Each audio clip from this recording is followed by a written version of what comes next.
am so glad everyone stopped by today because I've got a really cute project for everybody. You guys probably already know that the live action Beauty and the Beast is coming out pretty soon. I think we got like 2 more weeks to wait. I'm so excited, I can't wait to see it.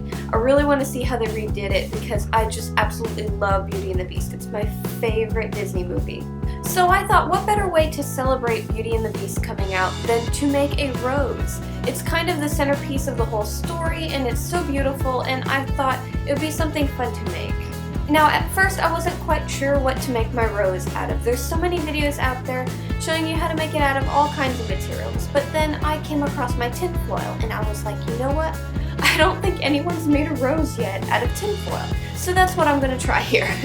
Now how I'm going to do this is I'm going to sculpt it out of my tinfoil, and then I'm going to paint it until I have it the color of a rose, and then I'm going to apply a layer of resin over it so it will be nice and solid and it'll pretty much last forever. But you don't have to do this. You could just do the first step of sculpting it and leave it metal looking. I think that would look really cool. You could paint it and not resin it, or you could sculpt it, not paint it, and resin it. I mean, it's really up to you guys. It depends on how long you want it to last. Tinfoil is really delicate, so that's why I'm going to use resin, but you don't have to. I mean, if you're going to leave it sitting somewhere, you don't have to worry about it breaking, so yeah. Anyways, let's get started. To start our rose, I'm going to take a thin strip of tinfoil. I'm going to fold it a few times to make it kind of thicker, and then I'm going to roll it into a cylinder.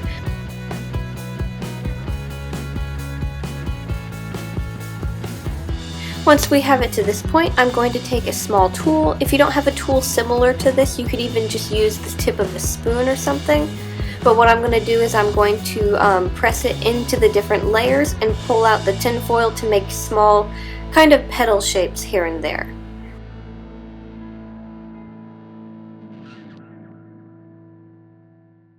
For the larger petals, I'm going to cut my tinfoil into small little pieces, and I'm going to start bending it to kind of round off the edges. You could either do this or you could just cut it rounded.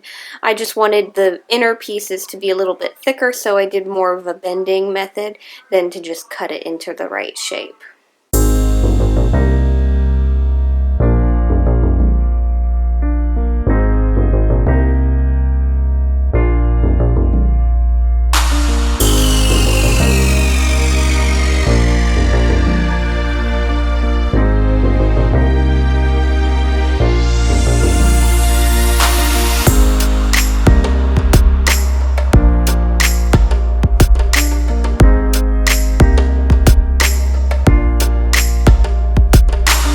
After a couple of layers of these petals, I will then need to make my petals larger, so I will cut kind of half circle shapes for this, and then I will glue those on as well until we get to the shape and size that we like.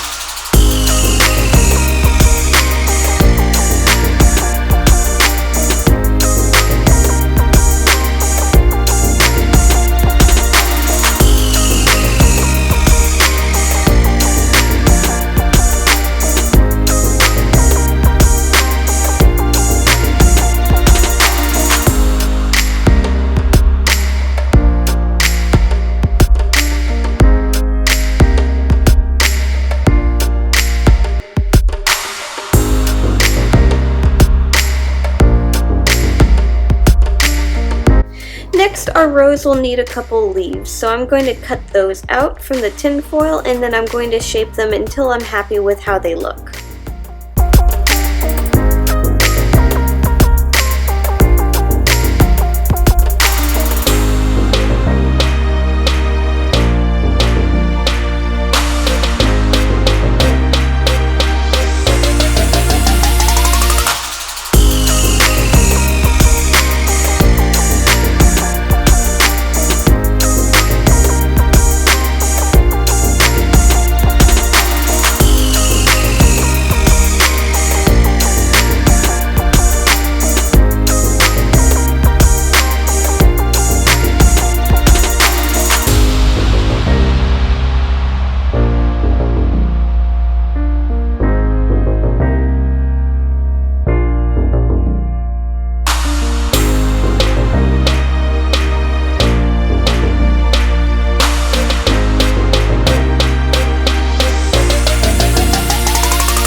Now for the stem. For the stem, I'm going to need something that's going to be strong enough to hold the rose up, and I can't just use tinfoil for this. So I have 14 gauge wire. I'm going to double up on it and kind of twist it, and then I'm going to cover it up in tinfoil.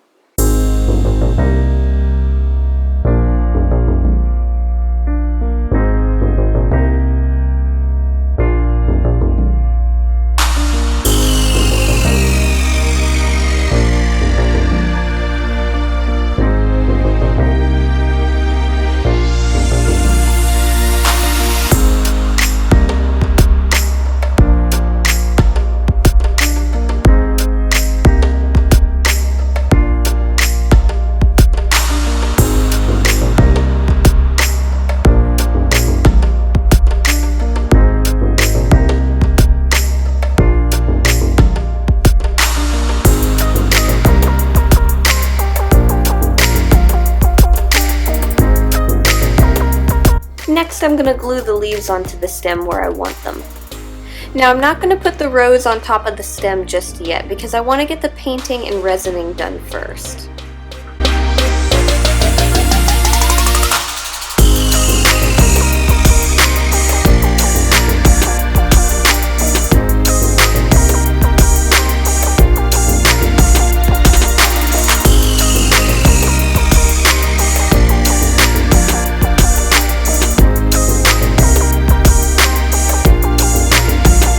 Now the painting part is a little time consuming, but it's pretty simple. Pretty much you just need to get a starter layer on. This part will be just kind of like a primer. There's only a thin layer of paint. You let that dry, and then you can apply another layer of paint because the tinfoil just doesn't want to let the first layer of paint stick very well. So you got to do a few different coats for this.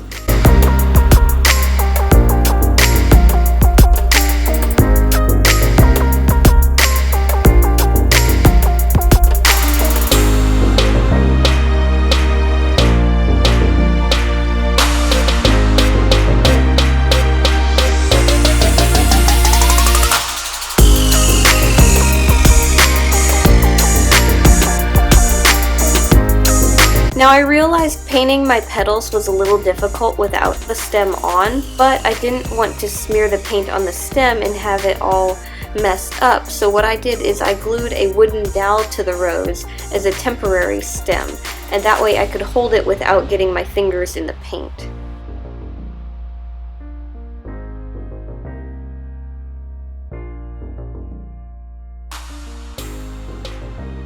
After getting the main colors of the rose done, I'm going to add a few white highlights to the petals and to the leaves.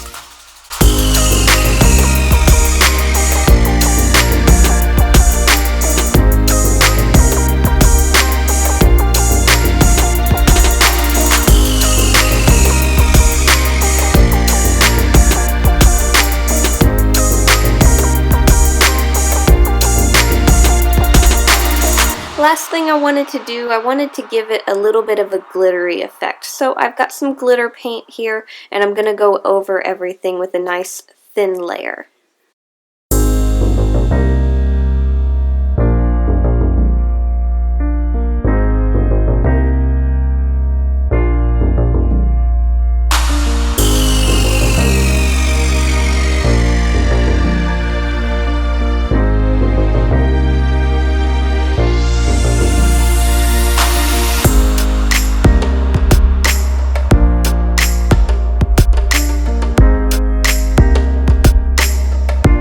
Okay, now this is the type of resin I like using. It's a 2-part casting resin, and it's a clear kind. You don't want to get the opaque kind because you will end up not being able to see what you did. It'll turn everything white. But pretty much how this type of resin works is it comes in 2 separate bottles, and you'll mix the 2 different bottles together of equal amounts. You got to make sure you get your measurements correct, or it won't cast correctly, and you will probably get it where it's kind of gummy if you don't do it right.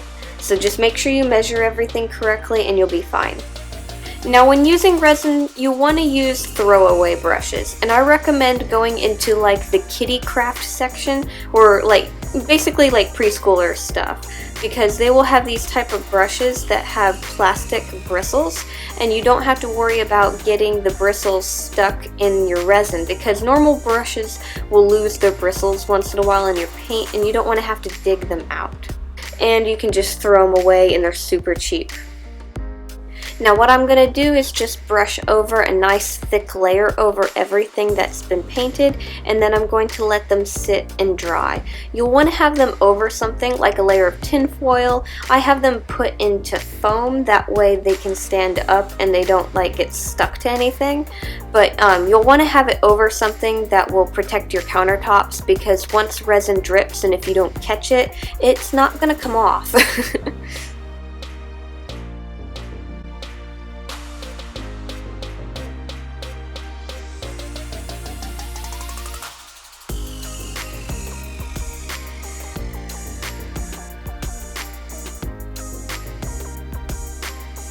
Now once my pieces have set overnight, they're going to be all done in the morning, and I can take them off of the foam that I have and I can start putting them together. Okay, the first thing I'm going to do is take away our temporary stem by cutting that off. I'm going to then take a little drill bit and drill where the remaining bit of wood is and make a nice hole. I want this hole big enough to where the end of the stem, which has the little wire still sticking out, can go inside of it. Once I have a good hole set for our stem, I'm then going to glue on the little bit of green bits that go at the base of the rose, and then I'm going to put some more glue into the hole and press in our stem.